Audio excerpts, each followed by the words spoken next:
क्या हुआ अचानक से ये पूछ लिया? वर्शिप के बारे में थोड़ा टीचिंग दीजिए, पूछ लिया तुमने। हाँ, मतलब मुझे चाहिए था। ये कोई ऐसा स्पेसिफिक रीजन? स्पेसिफिक रीज़न तो ऐसा कुछ नहीं है, लेकिन मतलब अब वर्शिप के लिए बहुत बार मतलब वर्शिप करना पड़ता है वो बहुत बार। मतलब मैंने टीचिंग प्रॉपर इस टॉपिक पे नहीं किया है, तो फिर मैं सोची कि आपसे ही पूछ लूँ। ठीक है, तो आज एक काम करते हैं, उसी के ऊपर बात करते हैं फिर। ओके। एंड समझने का ट्राई करते हैं, मतलब जो मैंने अपने तरफ से इंसाइट मैंने समझा है पर्सनली। मैंने भी कभी ऐसा नहीं कहूँगा कि वर्शिप के ऊपर प्रॉपर कोई टीचिंग ऐसा सुना हो, बट हम लोग ट्राई करेंगे आज। मतलब कुछ मैंने प्रिपरेशन किया है, जो मैं समझता हूँ उस अंडरस्टैंडिंग को नोट्स बना के लिखने के लिए। तो तुम भी अपना नोट्स खोल सकती हो, मतलब कोई डायरी अगर है रेफरेंस भी गुड। हैप्पी वीकेंड, वीकेंड लिखा है क्या उसमें? वो देखिए क्या लिखा तो। मैं बिना बिना चश्मे के भी तेज देख सकता हूँ।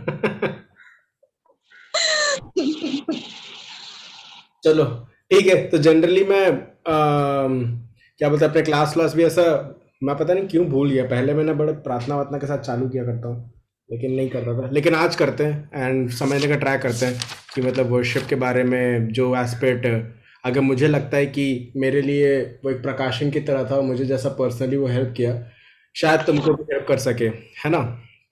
तो चलो फिर तुम प्रार्थना करो, तुम्हारी तो प्रार्थना ही नहीं सुनी मैंने कभी। ठीक है। ठीक। हम लोग प्रार्थना करेंगे। परमेश्वर पिता, हम आपका धन्यवाद करते हैं इस समय के लिए। पिता परमेश्वर, जो समय आपने मुझे दिया कि मैं पिता परमेश्वर समृद्ध भैया के साथ मिलकर पिता परमेश्वर इस समय पिता आपकी महिमा को कर पाते हैं। और मैं विश्वास करती हूँ कि हम जब बातचीत करते हैं पिता परमेश्वर, आप पिता इस बीच में इस जगह पे इकट्ठे हैं और आप हमारे बीच में हैं। क्योंकि आपका वचन भी कहता है कि जहाँ 2 या 3 मेरे नाम से इकट्ठे होते हैं, वहां मैं उपस्थित होता हूँ। और पिता, हम आपके नाम से पिता परमेश्वर आज की क्लास को स्टार्ट करते हैं और इसमें आपकी उपस्थिति को चाहते हैं हमारे बातचीत करने के द्वारा। और जो कुछ भी पवित्र आत्मा आप हमें गाइड करिए, हम जो कुछ भी बोलें, जो कुछ भी करें, वो केवल आपकी महिमा के लिए हो। और आगे के समय को आपके हाथों में सौंपते हैं, हम दोनों को, भैया को आपके हाथों में सौंपते हैं। और सारी आदर महिमा केवल आपको देते हैं, यीशु के नाम से मांगते हैं, आमीन। Amen amen. So feel free, कोई भी डाउट अगर होगा जो मैं बता रहा हूँ उसके बीच में देखने के लिए, है ना? सो बाइबल भी खोल के रखेंगे, क्योंकि बाइबल से भी हम लोग रेफरेंसेस कुछ देखेंगे। मेरे पास सामने खुला हुआ है, ले आओ आराम से।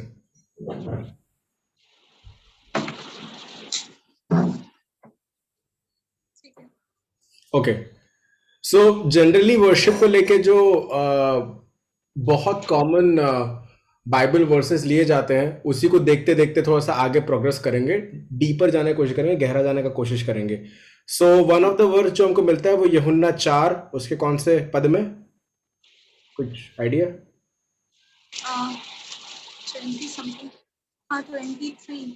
हाँ, 23। Exactly exactly. यूहन्ना 4 उसके 22-23 में ऐसा मिलता है। वहाँ पे यीशु मसीह एक सामरी स्त्री से बात करता है। एंड थोड़ा सा अगर ऐसी बाइबल नॉलेज के बारे में बता दूं, सामरिया एक ऐसा जगह था जहाँ के लोगों को, वहाँ के जो ट्रेडिशनल जूइश लोग थे, है ना, जो वहाँ के पारंपरिक यहूदी लोग थे, उन लोग बहुत तुच्छ जानते थे। तो इसलिए सामरियों के साथ बात करना वाज लाइक वेरी अनकॉमन, है ना। उन लोग को वो एकदम गाली देते थे, तो कुत्ते समान समझते थे। तो इसलिए जब चेले वापस आते हैं तो उन लोग को हेजिटेशन होता है कि ये यीशु मसीह क्यों इससे बात कर रहा होता है ना। बट सिर्फ इस परिच्छेद को समझने के लिए सिर्फ ये इंफॉर्मेशन काफ़ी नहीं है, हमको ये भी समझना ज़रूरी है कि एक्चुअली हिस्ट्री में जो पूरा इसराइल का मैप अगर हम देखें ना, तो इसराइल हिस्ट्री में दो भागों में डिवाइड हो गया था। ये हुआ था सोलोमन राजा के बाद, जो उसके दो बेटे थे जेरोबोआम और रेहोबोआम के बीच में लड़ाई हो जाता है और दो हिस्से में डिवाइड हो जाता है, जिसके कारण ऊपर वाला नॉर्दर्न इसराइल कहलाया जाता है, नॉर्मल भाषा में इसराइल, एंड नीचे वाला सदर्न इसराइल कहा जाता है, नॉर्मल भाषा में जूडिया या यहूदा, है ना। तो ऊपर जो नॉर्दर्न साइड रहता है वो north Israel and south Israel. And क्योंकि ये दो अलग अलग राज्य बन गए, अब दो अलग अलग हिस्से बन गए, इनके अपने अपने कैपिटल थे। तो जो नॉर्थ इजराइल का कैपिटल था वो समारिया था, और साउथ इजराइल का जो कैपिटल था वो जेरूशलेम था। ओके, सो क्योंकि इन दो कैपिटल को पॉलिटिकल कैपिटल भी बना दिया गया था और स्पिरिचुअल कैपिटल भी बना दिया गया था, तो यहूदा के जो कैपिटल यरूशलेम था वहां पे ऑलरेडी वो मंदिर की स्थापना एंड जहां पे सारे इजराइल मिलके वर्शिप करेंगे उसको ठहरा दिया गया था। लेकिन सिमिलरली नॉर्थ इजराइल में उनको भी एक मंदिर चाहिए, फिर उनको भी एक आराधना का एक जगह चाहिए, तो उन्होंने सामरिया में पॉलिटिकल कैपिटल के अलावा उसको स्पिरिचुअल कैपिटल बनाना चाहा। और अगर मैं गलत नहीं हूं तो वहां पे उन लोगों ने दो गोल्डन बछड़े की तरह आइडल्स बनाए थे जिसको वो लोग वर्शिप करते थे। ये हम लोग हिस्ट्री के बुक में से पा सकते हैं, मतलब हिस्ट्री के बुक मतलब जब हम क्रॉनिकल्स पढ़ते हैं या फिर इतिहास पढ़ते हैं, राजाओं की किताब पढ़ते हैं, उसके अंदर से हमको मिलता है। सो अब जब हम देखते हैं यूहन्ना 4 उसका 22, तो हमें और अच्छे समझ में आता है। पढ़ो क्या लिखा है 4 का 22 और 23। तुम जिसे नहीं जानते उसकी आराधना करते हो, और जिसे जानते हैं उसकी आराधना करते हैं, क्योंकि उद्धार यहूदियों में से है। परंतु वह समय आता है, वरन अब भी है, जिसमें एक सच्चे भक्त पिता की आराधना आत्मा और सच्चाई से करेंगे, क्योंकि पिता अपने लिए ऐसे ही आराधकों को ढूंढता है ना? तो असल में जब हम लोग 19वें पद से देखते हैं तो स्त्री वहां से क्वेश्चन पूछती है, हे प्रभु मुझे लगता है तू भविष्यवक्ता है, क्योंकि उससे पहले उसकी हिस्ट्री के बारे में, उस इस स्त्री की हिस्ट्री के बारे में बताता है।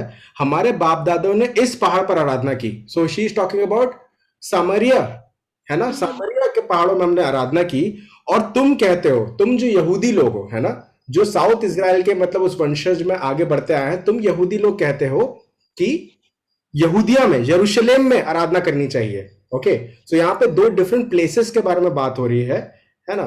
और यीशु मसीह उनको 21वें पद से जवाब देना चालू करता है, हे नारी, मेरी बात का विश्वास कर कि यह समय आता है कि तुम इस पहाड़ पर पिता की आराधना करोगे, ना यरूशलेम में।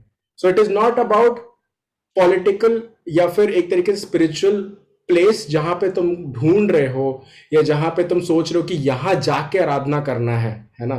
It is not about that. वो ऐसा कहता है कि समय आता है, वरन अब भी है यहाँ पे, कि जिसमें से सच्चे भक्त पिता की आराधना आत्मा सच्चाई से करेंगे, क्योंकि पिता अपने लिए ऐसी आराधना को ढूंढता है। So main word to highlight यहाँ पे है, इंग्लिश में आता है सीक। फादर सीक्स वर्शिपर, सच्चे आराधकों को ढूंढता है ना? परमेश्वर आत्मा है और अवश्य ही उसकी आराधना आत्मा सच्चाई से आराधना करनी चाहिए। ऑलराइट, तो परमेश्वर ढूंढ रहा है आराधकों को, है ना? तो कुछ वर्ड्स को हम लोग देखते जाएंगे, फिर आखिरी में इसका कंक्लूजन निकालेंगे कि मतलब इन वर्ड्स से हमने क्या समझा, है ना? और फिर स्टडी कर रहे हैं थोड़ा सा, है ना? मैं प्रचार नहीं कर रहा हूँ। सो हम लोग देखा कि पिता जो है, एक पापा जो है, अपने बेटे बेटियों को ढूंढ रहा है, ऐसे बेटे बेटियां जो उसकी आराधना आत्मा और सच्चाई से करते हैं, है ना? और जैसे कि मैं अगर बताऊं, हम जब कहते हैं कि यीशु मसीह ने यहाँ पे उस सामरी स्त्री को ये जवाब दिया कि ना इन पहाड़ों पे ना यरूशलेम में, बिकॉज अल्टीमेटली वो हमें वो आराधना का घर बना रहा था, है ना? वो मंदिर में रहने वाला, हाथ से बनाने वाले घरों में नहीं रहना चाहता था। वो हमारे अंदर अपनी आत्मा को डालना चाहता था, और उसी आत्मा से हम जो है सच्चाई के साथ कर पाते हैं। ठीक है, अब दूसरा एक वर्स रेफरेंस देखेंगे जो कि पाया जाता है रोमियो उसका 12वां अध्याय उसके पहले पद से। यहाँ पर बात आ रही है स्पिरिचुअल वर्शिप की, कि कैसे आत्मा में आराधना करना है, सच्चाई में आराधना करना है। तो पौलुस जब रोमियो को ये बात लिखता है, रोमियो उसके 12वें अध्याय में उसके पहले पद से लेके आगे जब हम तीसरे पद तक देखते हैं तो कुछ वहां पे हमको और मिलता है। तो पढ़ो 1 से लेके 3। इसलिए हे भाइयों, मैं तुमसे परमेश्वर की दया स्मरण दिलाकर विनती करता हूँ कि अपने शरीर को जीवित और पवित्र और परमेश्वर को भाता हुआ बलिदान करके चढ़ाओ। यही तुम्हारी आत्मिक सेवा है। इस संसार के सदृश ना बनो, परंतु तुम्हारे मन के नए हो जाने से तुम्हारा चाल चलन भी बदलता जाए, जिससे तुम परमेश्वर की भली और भांति और सिद्ध इच्छा अनुभव से मालूम करते रहो। क्योंकि मैं उस अनुग्रह के कारण जो मुझको मिला है तुम में से हर एक से कहता हूँ कि जैसा समझना चाहिए उससे बढ़ के कोई भी अपने आप को ना समझे, पर जैसा परमेश्वर ने हर एक को विश्वास परिमाण के अनुसार बांट दिया है, वैसा ही सुबुद्धि के साथ अपने को समझे। हाँ, सो हालांकि फर्स्ट सेकंड पे खत्म हो जाता है, जो थर्ड है उससे भी रिलेट करके हम लोग बाद में उसको पढ़ेंगे, रोमियो में वापस आएंगे। बट यहाँ पे हिंदी में जो लिखा है वहां पे फर्स्ट वर्स में लास्ट 4-5 जो वर्ड है लिखा है कि यही तुम्हारी आत्मिक सेवा है। लेकिन जब हम लोग इसको इंग्लिश में पढ़ते हैं और हिंदी में एक और चीज लिखा है कि ये तुम्हारी आत्मिक मानसिकता है। लेकिन इंग्लिश में जब हम इसको पढ़ते हैं तो इंग्लिश में ये आता है this is your spiritual worship, है ना। स्पिरिचुअल वर्शिप की तरह वहां पे लिखा हुआ आता है। और स्पिरिचुअल वर्शिप के अंदर यहाँ पे हम लोग को 4-5 चीजें जो भी लिखी हैं, ऐसा लिखा है कि अपने शरीरों को जीवित और पवित्र परमेश्वर को भावता हुआ बलिदान करके चढ़ाओ। शरीरों को जीवित, ठीक है, इट शुड बी अलाइव। उसके बाद सेकंड यहाँ पे लिखा है पवित्र, इट शुड बी होली, और it should be pleasing to the Lord, है ना। भावता हुआ परमेश्वर को चढ़ाओ। एक मिनट है, मेरे पास एक मैसेज आया, मैं जल्दी से पढ़ लेता हूँ पहले।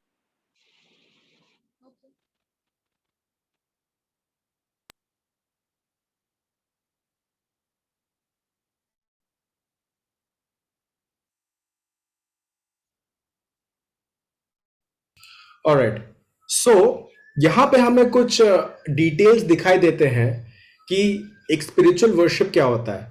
स्पिरिचुअल वर्शिप में आने के लिए सबसे पहले जीवित जरूरी है, मृतक नहीं, है ना। मतलब ये जीवित इसलिए बताया गया क्योंकि पुराने समय में जब वर्शिप होता था तब जानवरों को चढ़ा दिया जाता था और जानवर मर जाते थे एंड सैक्रिफाइस हो जाता था, और फिर लोग मतलब उसको वर्शिप, एक स्पिरिचुअल वर्शिप की तरह उस समय लिया जाता था, है ना। लेकिन उस समय वो जानवर मर जाता था, लेकिन हमें उस ऑल्टर में, या फिर एक तरीके से वो जो ऑल्टर है, ऑल्टर इज नॉट जनरली जो हम समझते हैं कि एक प्लेटफॉर्म जिस पे हम खड़े होकर वर्शिप लीड करते हैं, लेकिन पुराने समय में ऑल्टर जो होता था वो एक बीबीक्यू जैसा, जो बारबेक्यू वाला जो पूरा एक ग्रिल बड़ा सा, है ना, जिसपे पूरा का पूरा जानवर रख दिया जाता था काट के। फिर वो जब पूरा जल जाता था, भस्म होता था, उसका जो फ्यूम ऊपर जाता था वो परमेश्वर को अच्छा लगता था कि यार अच्छा बारबेक्यू बनाया टाइप का। और उसमें से कुछ हिस्सा फिर प्रीस्ट को भी जाता था कि मतलब ये तुम्हारे खाने का हिस्सा है, मैं तुम्हें लैंड नहीं दे रहा हूँ, मैं तुम्हें पैसे नहीं दे रहा हूँ, लेकिन जो भी इन लोगों से आता है उसका कुछ हिस्सा तुमको मिलेगा। सो वही चीज जब न्यू टेस्टामेंट के अंदर रिफ्लेक्ट होता है, तो न्यू टेस्टामेंट के अंदर वो बोला है कि तुम्हें उस ऑल्टर में अपने आप को जीवित उस ऑल्टर में सौंप देना है। That is the part of surrender जो तुम पूछ रही थी कि कैसे सरेंडर करना अपने आप को, है ना, कि अपने आप को सौंप देना है, ठीक है। दूसरा चीज वहां लिखा है होली, क्योंकि पुराने नियम में जब हम पढ़ते हैं तब वो जो जानवर होता था या पक्षी होता था उसको निष्कलंक रहना है ना, स्पॉटलेस ब्लेमलेस तरीके से रहना है। दूसरा जो चीज है दैट इज प्लीजिंग, भावता हुआ, है ना, परमेश्वर को भावना चाहिए, अच्छा लगना चाहिए, ठीक है। तो अभी सिर्फ हम वर्ड्स को निकाल निकाल के स्टडी कर रहे हैं, देखने का ट्राई कर रहे हैं, है ना। सो इस बात से मुझे कुछ जो समझ में आता है पर्सनली अपने जीवन के लिए, कि पहली बात, परमेश्वर हमको जब जीवित चढ़ाने की बात करता है तो वो ये कहता है कि इट इज समथिंग जो कि कांस्टेंट बेसिस में होना चाहिए। ऐसा नहीं कि मतलब मुझे अगर वर्शिप लीड करना है तो उसी टाइम मैं वर्शिप लीडर के फॉर्मेट में आ जाता हूँ, बट इट्स ऑलमोस्ट लाइक मेरा जो लाइफस्टाइल है वो कंटिन्यूसली अलाइव, जितने भी समय में जीवित हूँ, मतलब जितने समय मेरी सांसें हैं। हम लोग बहुत सारे ऐसे गाने बन गए आज के टाइम पे, मेरी हर सांस जो है तुझको स्तुति करे, है ना, हर एक बात तेरी स्तुति करे, है ना। और इस बात को बताता है कि जितना मैं जीवित हूं, जितना मैं जीवित हूं उससे मुझे आराधना करना है। सेकेंड पॉइंट हम देखते हैं Holi, and holiness is also in the part of lifestyle. मैं अपने जीवन में किस तरीके से ओबीडियंस में चलता हूँ, किस तरीके से मैं अपने लाइफ में राइचियसली चलता हूँ, और वो चीज क्या परमेश्वर को भावता है। क्योंकि एक और चीज हमको समझने की जरूरत है कि जब हम वर्शिप लीडर या फिर एक नॉर्मल एक मसीही क्रिश्चियन भी रहते हैं तो लोग हमें बहुत अप्रिशिएट कर सकते हैं कि वाह यार तुमने अच्छा वर्शिप लीड किया, वाह आपने बहुत अच्छा वचन दिया, वाह आपने ये किया। लेकिन बाइबल हमको बहुत साफ साफ बताती है कि लोग जिस बात की प्रशंसा करते हैं उससे हमको खुश नहीं होना है, परमेश्वर हमको प्रशंसा करना जरूरी है। तो इसका आंसर मुझे आज भी नहीं मालूम कि परमेश्वर हमको कैसे प्रशंसा देता है, या परमेश्वर हमको कैसे उस जगह पे अप्रिशिएट करता है, वो हमारे लाइफ में वो करता है। मे भी हो सकता है कि परमेश्वर हमारे जीवन में फेवर देता है या फिर हो सकता है हमें ब्लेसिंग देता है, लेकिन मुझे नहीं लगता कि ये कोई फॉर्मूला है कि ओबे करो और फिर हमारे लाइफ में सब कुछ अच्छा होगा, ऐसा भी कुछ नहीं है। बट उसको भावता हुआ, क्योंकि जब हम तूफानों में भी रहते हैं, जैसे हम गाने गाते हैं, चट्टान की तरह गाने गाते हैं, चट्टान में बोलता है कि भंवर के बीच में मैं हूं, तूफानों के बीच में हूं तो मेरे साथ है। तो it's more about to do with कि हमारा रिस्पॉन्स कैसा है परमेश्वर के प्रति, है ना। तो वो क्या परमेश्वर को भावता है ना। हमारा जो रिस्पॉन्स है इन फेथ जो है, उन सारी चीजों को हम देखते हैं कि क्या वो परमेश्वर को भावता है। ठीक है, कुछ और वर्सेस को देखते हैं। भजन संहिता 100 को देखते हैं। That is also very famous verse जो कि बाइबल में हम लोग को यूज करते हुए हम पाते हैं। साम्स 100 को देखते हैं, जहाँ पे परमेश्वर की स्तुति के गीत के बारे में, बहुत ही छोटा सा साम है, मे बी हम लोग पूरा साम पढ़ भी सकते हैं। पढ़ो साम 100, भजन संहिता 100। हे सारी पृथ्वी के लोगों, यहोवा का जय जयकार करो, आनंद के साथ यहोवा की आराधना करो, जय जयकार के साथ उसके सम्मुख आओ। निश्चय जानो कि यहोवा ही परमेश्वर है, उसी ने हमको बनाया और उसी ने और हम उसी के हैं। हम उसकी प्रजा और उसकी चराई की भेड़ें हैं। उसके फाटकों से धन्यवाद और उसके आंगनों में स्तुति करते हुए प्रवेश करो। उसका धन्यवाद करो और उसके नाम को धन्य कहो, क्योंकि यहोवा भला है, उसकी करुणा सदा के लिए है और उसकी सच्चाई पीढ़ी से पीढ़ी तक बनी रहती है ना। ये वर्ड्स को बहुत लोग यूज करते हैं क्योंकि उसमें वो परमेश्वर के सामने जब हम लोग आते हैं तो धन्यवाद के साथ ऐसा आगे जाना चाहिए, इस चीज़ को हम लोग यूज करते हैं। एक बार साम 95 भी देखते हैं। साम 95 का 6th वर्स में पढ़ता हूँ, और वहाँ ऐसा लिखा है वर्शिप के बारे में कि आओ हम झुक कर दंडवत करें और अपने कर्ता यहोवा के सामने घुटने टेकें। So this is another kind of एक इमेज जो कि वहाँ पे आता है वर्शिप को लेके, झुकना, बाउइंग डाउन, या फिर एक तरीके से यहाँ पे दंडवत करना। और इंग्लिश में कुछ ऐसे वर्ड्स है जो प्रोस्ट्रेट, मतलब अपने आप को एकदम ऐसा सजदा करते हुए परमेश्वर के सामने रखना। एक बार लूक चैप्टर नंबर 4:8 देखते हैं, उसका 4था अध्याय, उसका 8वां पद देखते हैं। तो यहाँ ऐसा लिखा है, यहाँ पे असल में यीशु मसीह की परीक्षा हो रही थी, है ना, जब वो 40 दिन मतलब भूखा था और फिर उसके बाद शैतान आता है परीक्षा लेने के लिए। तो यीशु ने उसको उत्तर दिया। उससे पहले ही असल में शैतान ने उसको टेम्प्ट किया था कि इस 6th वर्स में देखे, और उसने ऐसा कहा कि मैं यह सब अधिकार, इनका वैभव तुझे दे दूंगा, क्योंकि वह मुझे सौंपा गया है और जिसे चाहता हूँ उसी को दे देता हूँ। इसलिए यदि तू मुझे प्रणाम करे, है ना, मतलब मेरे सामने झुके, इसलिए हम लोग साम 95 देख रहे थे कि हमें झुकने के बारे में वहां पे बात किया गया। बाउंड डाउन, घुटने टेकने के बारे में ना, घुटना टेकना इज अगेन, घुटने टेको मेरे सामने, जब हम मूवीज में देखते हैं तो इट्स एक्चुअली अपने आप को सरेंडर करो, है ना। पुलिस जब आती है कि मतलब हाथ हाथ पीछे करो या फिर ऐसा करो, तो सरेंडर के अलग अलग वहां पे तरीके हैं। घुटने टेकना इज वन ऑफ दैट। और मैं जिसे चाहता हूँ मैं उसे दे देता हूँ, इसलिए यदि तू मुझे प्रणाम करे तो ये सब तेरा हो जाएगा। और यीशु ने उसे उत्तर दिया, लिखा है, तू प्रभु परमेश्वर को प्रणाम कर और केवल उसकी उपासना कर, सिर्फ उसी को वर्शिप कर। जो ओरिजिनली एक्चुअली उसने व्यवस्था विवरण 6 उसके 13 से लिखा है, निकाला है। व्यवस्था विवरण 6 के 13 में ये पद लिखा है जिसको यीशु मसीह यूज करते हैं, है ना। तो यहाँ पे हम लोग देख सकते हैं कि जब हम बात करते हैं सिर्फ परमेश्वर को आराधना देना, तो उसका मतलब सिर्फ परमेश्वर के सामने ही घुटने टिकाना, सिर्फ उसके सामने ही झुकना। ठीक है, तो यहाँ पे कुछ हम लोग को वर्शिप, सिर्फ वर्शिप वर्ड का मीनिंग अभी निकालने का ट्राई कर रहे हैं हम लोग, है ना। फिर मैंने एक काम किया, मैंने थोड़ा सा ढूंढने की कोशिश किया, क्योंकि नया टेस्टामेंट जो है वो ग्रीक में लिखा गया है, पुराना टेस्टामेंट जो है वो हिब्रू में लिखा गया है। हिब्रू मतलब इब्रानी, और फिर नया मतलब ग्रीक मतलब यूनानी भाषा में लिखा गया है। तो यूनानी भाषा में मेरे को सबसे मतलब बेस्ट वर्जन लगता है। यूनानी भाषा को अगर समझ के सिर्फ आराधना का मतलब निकालूं, उसमें इतना सटीक लिखा है ना, मैं उस डेफिनेशन से बहुत ज़्यादा खुश हूँ कि वर्शिप करने का मतलब क्या होता है। वर्शिप करने का सबसे पहला मतलब जो यूनानी भाषा में आता है, उसका मतलब होता है किस करना। किस करना है। मतलब मुझे लगता है किस करना is the best form. Like suppose एक हस्बैंड एंड वाइफ, मतलब if they are kissing, I think that is the best form of expressing love towards each other, या फिर एक पापा अपने बच्चे को, एक माँ अपने बच्चे को किस करती है, that is the best form of like showing expressing love, जो कि तुम शब्दों में भी नहीं कर सकते। क्या शब्द, मतलब you are not using words, you are actually using yourself, है ना, उस चीज को दिखाने के लिए।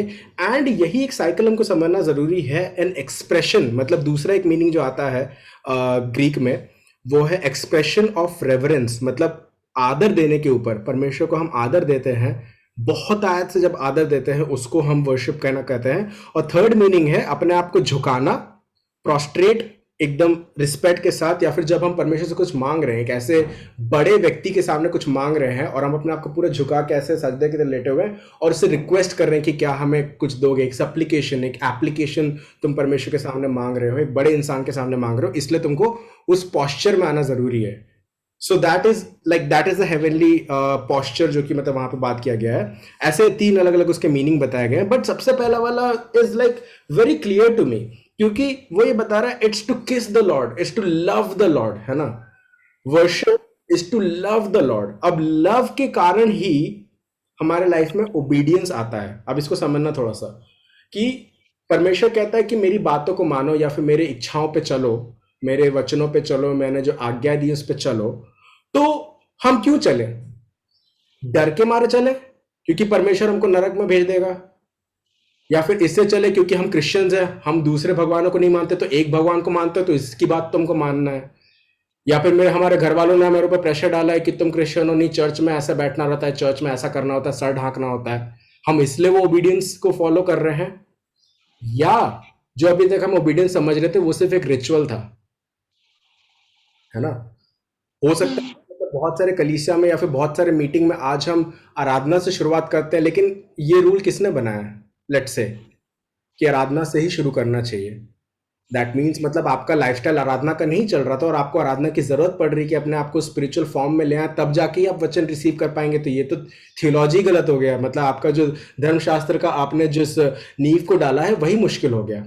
हाँ, आप सामूहिक रूप से अगर आराधना करना चाहते हो कुछ समय के लिए संगीत के माध्यम से, तो वो समझ में आता है कि हाँ ये वो वर्शिप सेटअप है। बट इंटायरली हमने देखा जब रोमन्स 12 उसके 1 से लेके पढ़ रहे थे, अपने आप को जीवित, पवित्र और भावता हो परमेश्वर को सौंपो। So that is a lifestyle. और आपका जो लाइफस्टाइल है, जो आपकी जीवन शैली है, जब वो आराधना की रहती है, तो आपका जो रिस्पॉन्स परमेश्वर के प्रति होता है, आराधना कैसे आप दे रहे हो, जो हमने ग्रीक के हिसाब से मतलब हमने समझने का ट्राई किया, आप उसको प्यार करके दे रहे हो। You're kissing the Lord throughout the day, you're loving the Lord throughout the day, you're admiring the Lord, उसकी सुंदरता को आप ये कर रहे हो, ये कर रहे हो, वो कर रहे हो। That is actually worship. And आप जो उसकी बातों को अब मानते हो, it's because आप उससे प्यार करते हो, इसलिए आप उसकी बात को मान रहे हो। That is obedience. वरना बाकी सब एक रिचुअल बन गया था, बिकॉज आपको लग रहा है कि no this is the way to enter into worship, या फिर इसी तरीके से हम परमेश्वर के पास आ सकते हैं। अगर इसी तरीके से परमेश्वर के पास आ सकते हैं तो यीशु मसीह का काम पूरी तरीके से निरस्त है। यीशु मसीह ने क्रूस का काम जो किया है वो इसलिए तो किया कि हम उसके प्रेजेंस में इजीली चले जाएं, उसके थ्रोन ऑफ ग्रेस के सामने इजीली चले जाएं। तो क्या हमको वर्शिप या वर्शिप लीडिंग लगता है या सामूहिक आराधना लगती है परमेश्वर के सामने जाने के लिए, वो एक गलत एक्सप्रेशन होगा उसको डिफाइन करने का। लेकिन हम आराधना सामूहिक रीति से इसलिए करते हैं ताकि हम एक मन के हो सके, है ना। सो मैं यही बताना चाहूंगा एज अ पर्सनल, तुमने जैसे पूछा था ना कि पर्सनल लाइफ में एज अ वर्शिपर तुम पूछना चाह रही थी, दिस इज द डेफिनेशन जो मुझे समझ में आया, है ना, और मेरे लिए बहुत काम किया। Is to love the lord constantly, is to kiss the lord. Worship is like literally kissing the lord all the time, वैसा टाइप का my deepest form of loving the lord and मेरा lifestyle of obedience, not because of ritual. क्योंकि क्या हो जाता है, Bible में हम ऐसे भी वचन पाते हैं कि जो परमेश्वर को जान लेता है वो कभी पाप नहीं करता। एंड फिर जब हम पाप कर देते हैं तो लगता है यार फिर तो मैं परमेश्वर को जानते ही नहीं हूँ, या फिर मेरे का मतलब जो विश्वास में आ जाता है तो उसके पाप करना एकदम मतलब खारिज है, वो कर ही नहीं सकता पाप जो परमेश्वर को प्यार करता है। एंड आई एम लाइक, प्यार करना भी प्रोसेस है, एक दिन में नहीं होता है प्यार, है ना। पूरे जीवन भर लग जाएगा प्यार करने में, उसको गहरा समझने में, उस प्यार में डूबने के लिए, है ना। गोता लगाओगे एक ही बार में तो जमीन में नहीं घुस जाओगे ना। अब वो समुद्र इतना बड़ा है, तुम गोता लगाते जाओ रहे हो अपने जीवन भर में, तो प्यार बढ़ेगा। That is what we need to keep on doing as a worshipper, कि उस प्यार को मैं कैसे बढ़ने देते जाता हूँ, है ना, अपने लाइफ में, और कैसे वो ऑटोमेटिकली, क्योंकि बहुत बार हम लोग क्या करते हैं, हम लोग ओबीडियंस में चलने का ज्यादा कोशिश करते हैं, प्यार करने का कम कोशिश करते हैं। है ना? कि परमेश्वर की बातों को मानना है, ये करना है, वो करना है, और करने की उस पे वो चीज हो गया। इतना हम लोग ध्यान देते हैं कि जो चीज ऑलरेडी हमारे पास है उस पे हम लोग ध्यान नहीं देते हैं। अब कर करके कितना कमा लोगे? बाइबल हमको बहुत क्लियरली ये बताता है कि हमने अनुग्रह के कारण परमेश्वर पर विश्वास रखने से ही उद्धार पाया है, ताकि हमारे कामों के ऊपर वो चीज हमें फोकस ना करना पड़े कि यार हमने क्या चीजें उखाड़ ली जिंदगी में। But it was a free gift to you, है ना? Free gift of being a child of God, and it is our natural response to worship. हम बने ही वर्शिप करने के लिए। अगर हम वर्शिप नहीं करें, मतलब हम प्यार नहीं करें परमेश्वर को जिसने हमें बनाया है, और उस प्यार के कारण हमारे लाइफ में ऑटोमेटिक ओबीडियंस नहीं आता है, तो there is something being lost in the process. या तो हम प्रोसेस के साइकिल को गलत कर रहे हैं, जैसे मैंने बताया, हम ओबीडियंस को इतना करने की कोशिश करते हैं कि जो चीज़ ऑलरेडी हमारे पास है, जो प्यार हमारे पास है, जो समय हम उसका बिता के एक्सप्रेस कर सकते हैं, उसके लिए मैं ये नहीं बोलूंगा कि बहुत ज़्यादा बाइबल जानने की ज़रूरत है। उसके लिए मैं ये नहीं बोलूंगा कि आपको मतलब ये स्टडी करोगे तभी आपको समझ में आएगा। जिस समय आपने उद्धार लिया, यीशु मसीह का नाम लेके अपने पापों को अंगीकार किया, जाना, पवित्र आत्मा आपको उसी समय मिल गया, और पवित्र आत्मा आपके जीवन में वो काम करेगा, वो उसकी ड्यूटी है ना? जिस काम को उसने शुरू किया है उसको खत्म करने के लिए वो विश्वास होगी, तो कुछ ड्यूटी उसकी है, उसको भी तो करने दो। Let Holy Spirit minister to you. So every song is admiring and sweet to him. जब हम मतलब मैं थोड़ा सा वर्शिप लीडिंग की तरफ अब जाने की कोशिश कर रहा हूँ, क्योंकि बहुत बार हमें लगता है कि क्या किसी टाइप का सॉन्ग हमको लेना चाहिए। पहले मुझे एक ऐसा सिखाया गया था कि ना इस फॉर्मेट में होना चाहिए, पहले प्रेज होना चाहिए, पहले धन्यवाद होना चाहिए, फिर प्रेज होना चाहिए, फिर वर्शिप होना चाहिए। मैं बोला अच्छा है, स्पिरिचुअल तो साउंड कर रहा है, पता नहीं जरूरी है कि नहीं, मुझे पता नहीं, मैं कर रहा हूँ क्योंकि किसी ने मुझे बोला करने के लिए, विच इज गुड। मैं अपने सीनियर्स को ओबीडियंस में ला रहा हूँ, विच इज फाइन। बट क्या मैं उस चीज के फॉर्मेट से कन्विक्टेड हूँ? दैट रियली मैटर्स, बिकॉज आत्मा से और सच्चाई से भी तो करना है ना, या फिर जानबूझे कर रहे हैं? जानबूझे कर रहे हैं, एवरीथिंग इज रिचुअल देन, है ना? सो every song is admiring and sweet to the father, because हम उसको आत्मा और सच्चाई से कर रहे हैं, है ना? दिल से कर रहे हैं, प्राण से कर रहे हैं, पूरे मन से कर रहे हैं। हर एक सॉन्ग, ऐसा कोई सॉन्ग नहीं है जो ज्यादा स्पिरिचुअल या फिर कम स्पिरिचुअल सुनाई देता है, ठीक है? I didn't catch that. Could you try again? सीरी ने पता नहीं दिया। एनीवेज, सो एक और वचन देखेंगे जो कि आइजिया 29 का 13 है, जो कि बड़े खतरनाक वचन है, लेकिन मुझे अच्छा लगता है। आइजिया यशाया उसका 29, उसका 13 देखेंगे। It's kind of a warning thing, लेकिन मुझे अच्छा लगा। पढ़ के बताओ क्या है।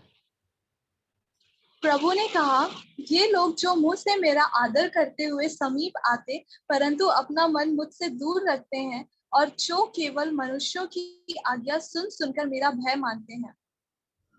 एक और बार पढ़ना। उसके आगे भी नहीं, फिर से वही वचन पढ़ना। प्रभु ने कहा, ये लोग जो मुझ से मेरा आदर करते हुए समीप आते परंतु अपना मन मुझसे दूर रखते हैं, और जो केवल मनुष्यों की आज्ञा सुन सुनकर मेरा भय मानते हैं। तो एग्जैक्टली मतलब जिस पॉइंट को मैं बोलना चाह रहा था ना, कि मतलब मनुष्य की तो मैं सुन लूंगा और वो गाना भी गा लेंगे, लेकिन उनके मन मेरे से अलग है। एक और वचन देखेंगे, आमोस 5, बुक ऑफ एमस, उसका 5 देखेंगे, एंड उसका हम लोग देखेंगे 22 से ट्राई करेंगे। एक बार मैं देखता हूँ 22, 21 से लेके 23, आमोस 5 21 से लेके 23। मैं तुम्हारे पर्वों से बैर रखता और उन्हें निकम्मा जानता हूँ, और तुम्हारी महासभाओं से मैं प्रसन्न नहीं। चाहे तुम मेरे लिए होम बलि और अनबलि चढ़ाओ तो भी मैं प्रसन्न ना होऊंगा, और तुम्हारे पाले हुए पशुओं के मेल बलियों की ओर ना ताकूंगा। अपने गीतों का कोलाहल मुझसे दूर करो, तुम्हारी सारंगियों का सुर मैं ना सुनूंगा। है ना? सो यहाँ पे वो लोग रिचुअली सारी चीजों को कर रहे थे, but it was not pleasing to the Lord. जैसे रोमन्स 12 में हमने देखा कि भावता में हुआ भी तो होना चाहिए ना, बिकॉज तुम्हारा लाइफस्टाइल ही प्लीजिंग नहीं है, तुम्हारी जीविका ही प्लीजिंग नहीं है। तो तुम चाहे फीस्ट रख लो, एक काम करो, बड़े बड़े कॉन्फ्रेंस रख लो, है ना, और बड़े बड़े वर्शिप लीडर को भी बुला लो, but I can not accept it because like there is nothing changing from within you, है ना, स्पिरिट से कुछ काम नहीं हो रहा है, स्पिरिट को तुमने धक्के मार के निकाल दिया हमारे पाप से, लेट से, या फिर मेरे मन से वो काम नहीं हो रहा क्योंकि मैं सच्चाई से कर ही नहीं रहा हूँ, है ना।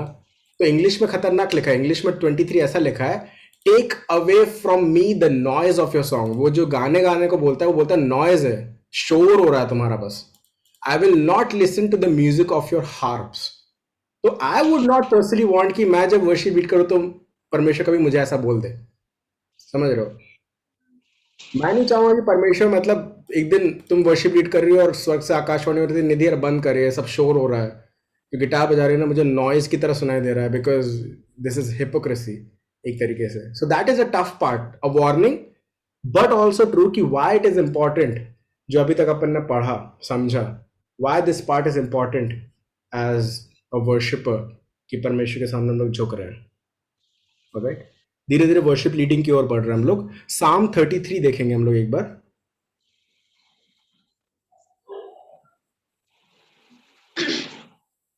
साम 33 उसका 3 देखेंगे।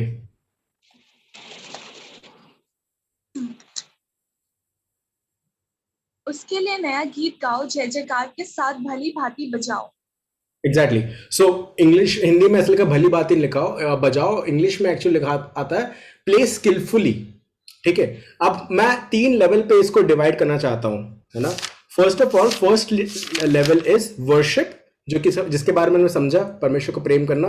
दूसरा हिस्सा है लीडिंग, अगुवाई करना, लीडिंग। एंड थर्ड हिस्सा है मीडियम, वर्शिप, लीडिंग और मीडियम, WLM।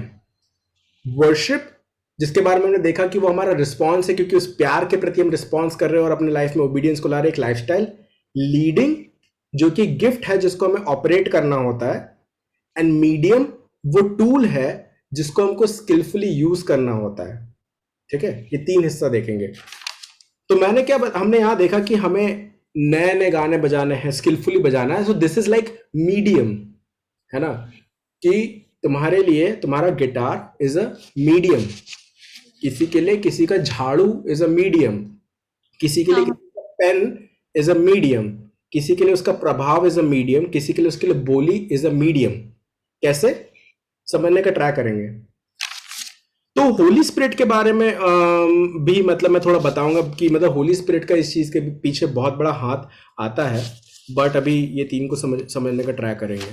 सो वर्शिप के बारे में देख लिया। अब सेकंड चीज जो हम लोग नेक्स्ट देखेंगे वो है लीडिंग के ऊपर, जो कि गिफ्ट है। उसके लिए वापस हम लोग रोमन्स 12 पे आएंगे, जैसे मैंने बोला था। रोमन्स 12 का 3 हम लोग ने जब पढ़ा, रोमियो उसका 3,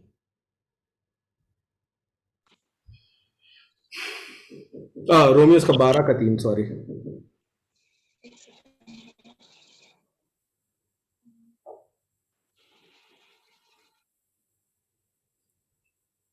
रोमियो 12 का 3 असल में वहां पे ऐसा कहता है कि परमेश्वर ने हर एक को विश्वास परिणाम के अनुसार बांट दिया है, वैसा है सुबुद्धि के साथ अपने को समझे।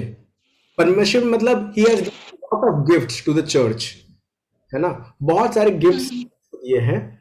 और 6 से लेके 8 तक पढ़ो। क्योंकि जबकि उस अनुग्रह के अनुसार जो हमें दिया गया है, हमें भिन्न भिन्न वरदान मिले हैं। तो जिसको भविष्यवाणी का दान मिला हो, वह विश्वास के परिणाम के अनुसार भविष्यवाणी करे। यदि सेवा का दान मिला हो तो सेवा में लगा रहे। यदि कोई सिखाने वाला हो तो सिखाने में लगा रहे। जो उपदेशक हो वह उपदेश देने में लगा रहे। दान देने वाला उदारता से दे। जो अगुवाई करे वह उत्साह से करे। जो दया करे वह हर्ष से करे। ठीक है, तो सेकेंड लास्ट गिफ्ट को हमने देखा, अगुवाई का गिफ्टिंग। ऑलराइट, जब हम बात करते हैं worship leader is not actually position जो कि बाइबल में हमको मिलता है। अगर बाइबल के पोजीशंस के बारे में बात करो तो वहां पे इफिसियुस के 4थे अध्याय में हमको 5 पोजीशन मिलते हैं कि कोई एक प्रेरित हो सकता है, कोई एक भविष्यवक्ता हो सकता है, कोई एक सुसमाचार प्रचारक जिसको इवेंजलिस्ट बोलते हैं वो हो सकता है, कोई एक शेपर्ड हो सकता है जिसको पास्टर हम लोग बोलते हैं, और कोई टीचर हो सकता है। एंड उसके अंदर फिर और सारी डिटेल्स है, जहाँ पे रोमन्स 12 में हमको यहाँ पे बहुत सारे लिस्ट मिलते हैं। सिमिलर लिस्ट हमको 1 कोरिंथियंस 12 में भी मिलता है, अगर उसको देखो, है ना।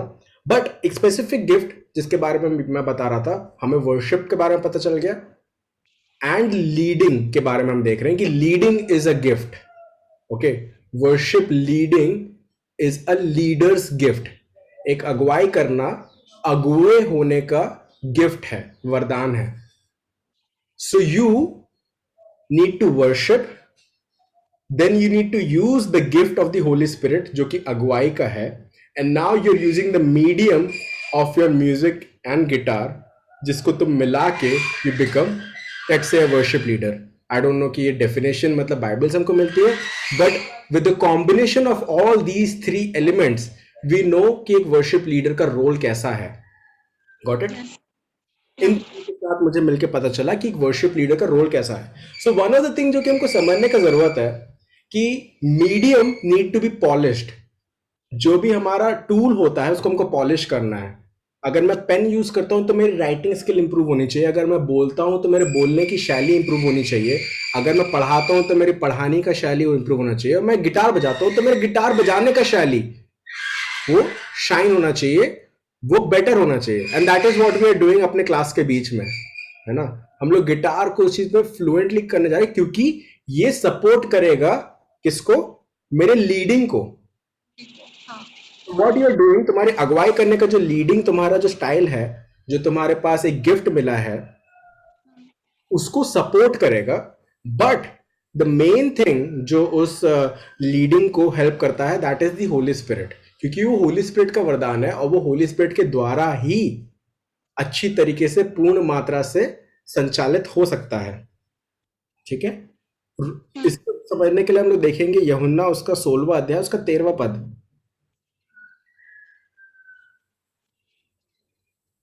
जॉन 16:13 जहां पे यीशु मसीह पवित्र आत्मा के बारे में बात करता है कि मैं तुमको अनाथ नहीं छोड़ूंगा, ऐसी बातें शायद वो वहां पे कहता है, लेकिन मैं पवित्र आत्मा तुम्हें दूंगा, है ना. 13 में क्या लिखा है?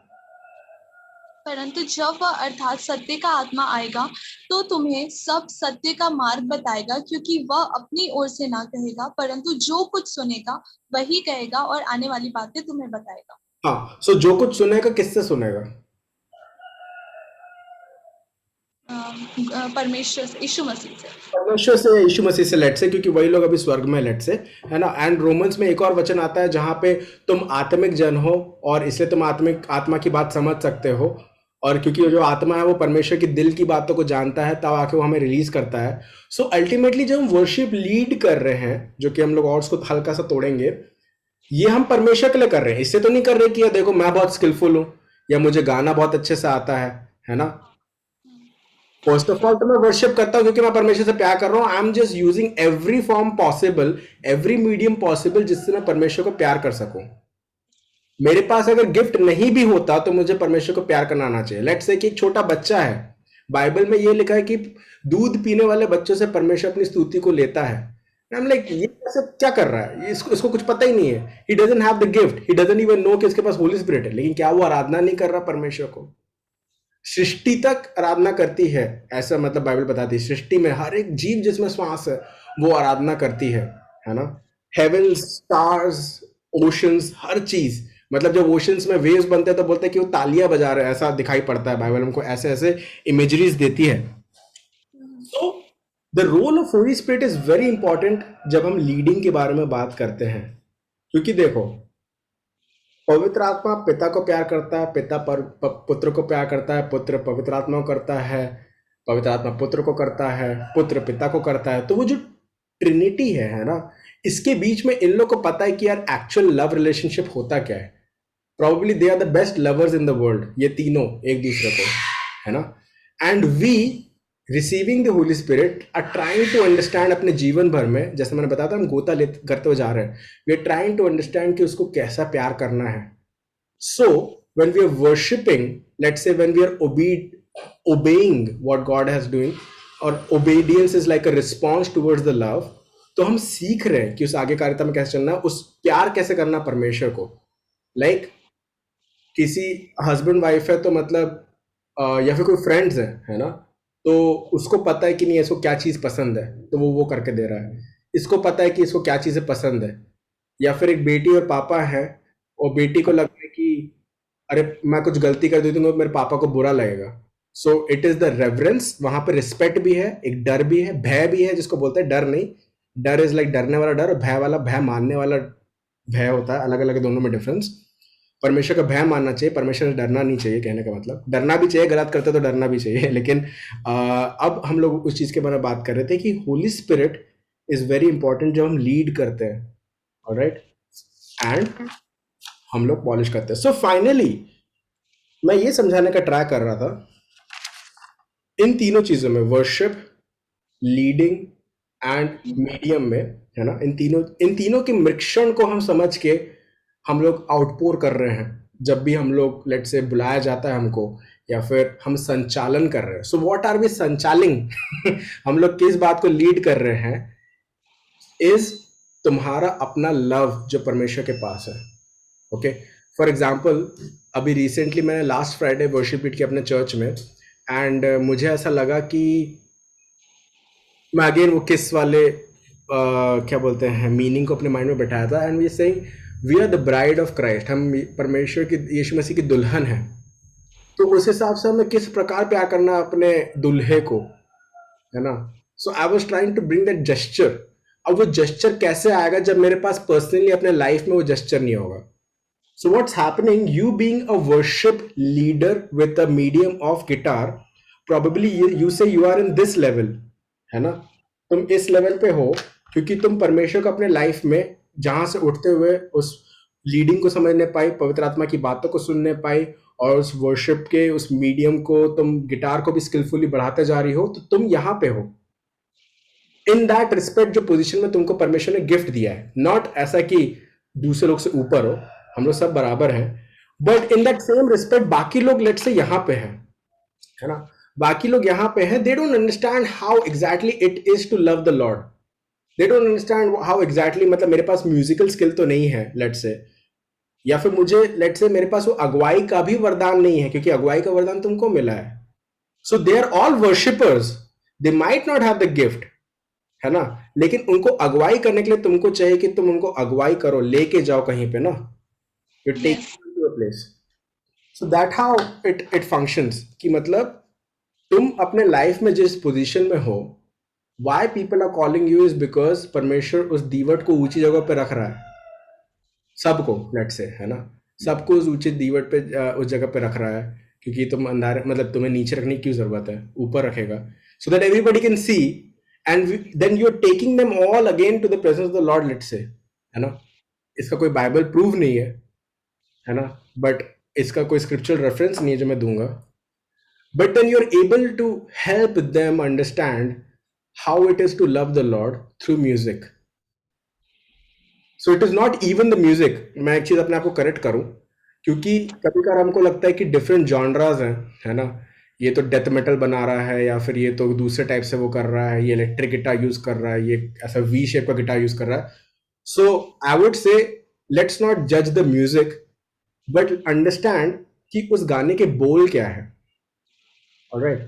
हमको बोल समझना है कि उस गाने का एक मीनिंग है, and you own that meaning, है ना. तुमने उस मीनिंग को समझा कि नहीं यार, ये जो गाना है, I am not just singing because ये गाना सुनने में अच्छा है, I am not just singing because सारे लोग इस गाने को जानते हैं, but I mean this song. तो हो सकता है वो गाना किसी और को आता भी नहीं होगा, लेकिन तुमने उस गाने को ले लिया है कि ये मेरा गीत है, और इस गाने से मैं परमेश्वर को पूरे दिल से आराधना दे रही हूँ, क्योंकि इसके हर एक बोल जो है मुझे समझ में आती है, and I devote these things to the lord. तब people can relate to you. Otherwise again it is a ritual, otherwise again it's still a performance, है ना. और सुनने में अच्छा लगता है, शायद लोगों के सामने अच्छा लगता है, बट परमेश्वर कभी नहीं बोलना चाहिए कि यू आर जस्ट बैंगिंग, या फिर तुम बस झंझनाती हुई पीतल जैसे दिखाई दे रहे हो, या फिर this is sounding like noise to me, मेरे कानों में चिड़चिड़ हो रहा है जो तुम कर रहे हो. So that's a dangerous part. I never want to do that. So finally worship, परमेश्वर को किस करना, परमेश्वर को लव करना, उसके प्रति हमारे लाइफ में ओबीडियंस आता है. नॉट अ रिचुअल ओबीडियंस कि लोग हमें बोल रहे हैं ये करना जरूरी है वैसा वाला, but it's more like a response. Second thing is a leading, that is a gift of the Holy spirit, जिसको हम होली स्पिरिट के साथ ही फुल थ्रॉटल, फुल उसके पावर में, फुल उसके इन्फ्लुएंस में ला सकते हैं. And the third thing is medium, जिसको तुम्हें स्किलफुली शार्प करते जाना है, जिसको अपन क्लास में प्रैक्टिस करते हुए भी आगे बढ़ाते जाना है. एंड नाउ वी अंडरस्टैंड कि why the father seeks worshipper, सबको ढूंढ रहा है ना. On the personal level we understood Romans 12 कि कैसे अपने आप को जीवित, पवित्र और परमेश्वर को भावता हुआ सौंपना है. And then we understood that it is only before the Lord, जिसके सामने हमें झुकना है. And how it happens is not कि मतलब परमेश्वर के दबे दबे एकदम स्लेव की तरह रह रहे हैं, but your father, your God loves you and we love him back. Bible बताती है ना कि हम उससे इसलिए प्रेम करते हैं क्योंकि उसने हमसे पहले प्रेम किया. सो व्हाट इज दैट प्रेम? वो प्रेम जो है वो हमारे कामों में दिखना चालू होता है जब हम उसकी बातों को मानना चालू करते हैं. एंड देन वी अंडरस्टूड कि मतलब आत्मा और सच्चाई से, पूरे मन से नए गीतों को गाना है, स्किलफुली गाना है, but everything is a mixture of how you are, and everybody in this world is a worshipper. You particularly could have the gift of leading, and then you're using the medium of music या फिर guitar एक तरीके से. For others, जैसे मैंने बताया, किसी का गिफ्ट हो सकता है हार्ड वर्क, तो उस हार्ड वर्क को वो झाड़ू ला के निकाल रहा होगा. किसी का गिफ्ट होगा विजडम, जिसको वो पेन के साथ लिख रहा है. किसी का गिफ्ट होगा अंडरस्टैंडिंग, जिसको प्रभाव में इन्फ्लुएंस पे यूज कर रहा है. किसी का गिफ्ट होगा नॉलेज, जो उसको पढ़ा के टीच कर रहा है ना. So everybody is bringing all these thing together to give some kind of action अपने लाइफ में परमेश्वर को डिवोट करते हुए. And let's say possibly this is pleasing to the Lord. अब बोलो. हाँ, मैंने सीखा बहुत कुछ चीज़ जो इम्पोर्टेंट है. तो जैसे सबसे पहले तो वही प्यार करना, और मीडियम के बारे में कि उसको पॉलिश करना ज़रूरी है. तो ये मेरे लिए थोड़ा नया है. और हाँ, तो यस, मैं कोशिश करूँगी कि ये सारी चीज़ें करूँ. और एक सबसे इम्पोर्टेंट चीज़ जो मैंने सीखी कि अगर मैं प्यार करूँगी तो अपने आप वो ओबीडियंस मेरे लाइफ में दिखेगा. मतलब ना सिर्फ सामने, लेकिन मेरे पूरे लाइफस्टाइल. या एंड दैट्स व्हाई एक चीज जो समझना जरूरी है कि परमेश्वर को प्यार करना इज इजी. मतलब हम सोचेंगे कि कैसे प्यार करें, कैसे प्यार करें, क्या करना है. बट मेरे पास एक क्वेश्चन था, अरे यार प्रभु, मुझे कैसे मालूम कि मैं आपसे प्यार कर रहा हूँ, है ना. मतलब you can ask this question कि मैं ये कर रहा हूँ, मैं कर रहा हूँ, आपको पसंद भी आ रहा है, नहीं आ रहा, मतलब कौन बताएगा मुझे? Who can tell me? So एक जो चीज मैंने समझा जो कि हमें इज़ेकिएल चैप्टर 36 में मिलता है, ये आंसर मुझे पिछले साल मिला.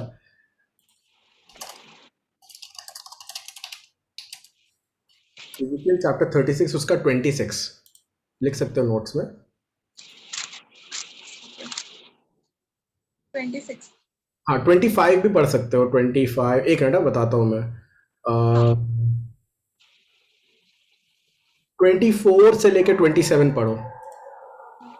मैं तुम पर शुद्ध जल छिड़कूंगा और तुम शुद्ध हो जाओगे, और मैं तुमको तुम्हारी सारी शुद्धता, अशुद्धता और मूर्तों से शुद्ध करूंगा. मैं तुमको नया मन दूंगा और तुम्हारे भीतर नई आत्मा उत्पन्न करूंगा, और तुम्हारा देह में से पत्थर का हृदय निकालकर तुमको मांस का हृदय दूंगा. मैं अपना आत्मा तुम्हारे भीतर देकर ऐसा करूंगा कि तुम मेरी विधियों पर चलोगे और मेरे नियमों को मानकर उनके अनुसार करोगे. एग्जैक्टली. एंड ये जो चीज था ये न्यू टेस्टामेंट में पूरा हुआ जब पेंतिकोस्त के दिन में आत्मा आया. उसने हमारे पत्थर दिल को निकाल के, जो परमेश्वर से प्यार भी नहीं कर पा रहा था, जो बार बार डिसोबीडियंस में चला जा रहा था, एक नया मांस का हृदय दिया, जिसके कारण मैं उसके तौर तरीकों में सीख सकूं. सो द थिंग इज, हम प्यार भी नहीं कर सकते अपने दम से परमेश्वर को. उसके लिए भी we need the help of the Lord. कि सुबह उठ रहे परमेश्वर से प्रार्थना करें, परमेश्वर प्लीज आज मैं आपको प्यार कर पाऊं. Like you also praying for that, because you can not do. सब चीज हमको फ्री गिफ्ट मिला है, सब कुछ हमको अनुग्रह के कारण मिला है. सो जब हमें ऐसी बात आती है, जब ऐसी बातों को हम समझते हैं, तो हमको मतलब इट्स अ जर्नी, जिसको हम लोग इंग्लिश में बोलते हैं सैंक्टिफिकेशन, हिंदी में बोलते हैं शुद्धिकरण, जहां पे हम पवित्र होते जा रहे हैं, यीशु मसीह के स्वरूप में बनते जा रहे हैं. Because he was the best worshipper on the planet. उसको पता था कि परमेश्वर को कैसे प्यार करना है. जैसे हमने देखा ना, पवित्र आत्मा को पता है पिता को कैसे प्यार करना है, पिता को पता है पुत्र को, पुत्र को पता है पवित्र आत्मा को, पुत्र को पता है पिता को पता है पवित्र आत्मा को, because they were in that Trinity, जो त्रिएकता में उनका जो लव रिलेशनशिप था, that was very strong and that is very strong, है ना। And that is the point of reference जो हमको देखना चाहिए कि यार लर्न करना चाहिए उनसे, and that is not very difficult, क्योंकि वचन है हमारे सामने। वचन हमको बहुत साफ रीति से बताता है। दूसरा तिमुथियुस 3:16, पता है क्या लिखा है? दूसरा तिमुथियुस 3:16 में पढ़ो।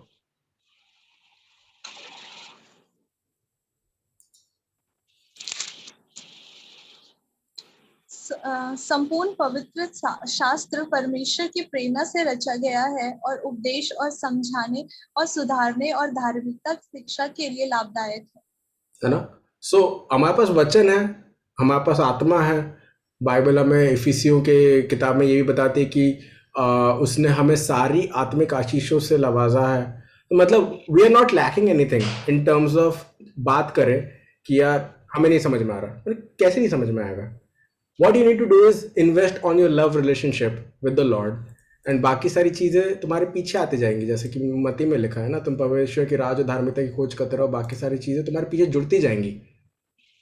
तो what you need to take care of is the foundational thing, not the active thing. Like for example, तुम praise and worship कर रही हो, तुमने स्क्रीन के बाजू में यहाँ नोट्स भी लगा दिया कि हंसो यहाँ पे और ढंग से बिहेव करो, मतलब पॉस्चर अच्छा रखो, ठीक है, those practical things are really nice. But अगर फाउंडेशनल चीज ही खराब है, वो पिलर्स में गड्ढा रखा है, तो you can shatter down any time. मैं इसको इस तरीके से बताता हूँ कि suppose these are those pillar, है ना, ये 2 पिलर है और ये पिलर हमारे स्ट्रांग नहीं है। 4 पिलर है, लेट्स से ना 4 पिलर है और इसके ऊपर परमेश्वर अपनी महिमा बैठाना चाहता है। कैसे बैठाएगा? यही स्ट्रांग नहीं है, किसी भी टाइम गिर जाएगा। आई फील डेंजरस जब लोग प्रार्थना करते हैं ना, परमेश्वर अपनी उपस्थिति लाए। आई एम लाइक प्लीज परमेश्वर, डर, क्योंकि उसकी परमेश्वर की उपस्थिति बहुत खतरनाक है, हम लोग भस्म ना हो जाए। बट इससे तो यीशु मसीह ने उस काम को किया है। But on the other hand, to really understand what is the deeper thing, क्योंकि तुम उतना गोता लगा चुकी हो, तुम सबको पकड़े, सारी मछलियों को ला रही हो अपने साथ, it won't be that easy. That's why you need the Holy Spirit, and it's a progressive journey जो तुम अपनी लाइफ में सीखते जाओगी। But at the same time you are working on your foundations, जिसके ऊपर फिर परमेश्वर अब जब महिमा बैठाता है, so then people are attracted to you. You are just a medium ना, तुम तो बस एक पात्र हो जिसको परमेश्वर यूज कर रहा है।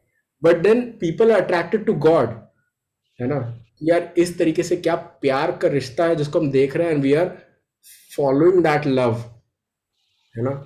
उस प्रेम को हम देखते जा रहे हैं, उसके पीछे चलते जा रहे हैं। So that is what I want to leave you with, worship, leading and medium, जिसको समझना जरूरी था। Perfect.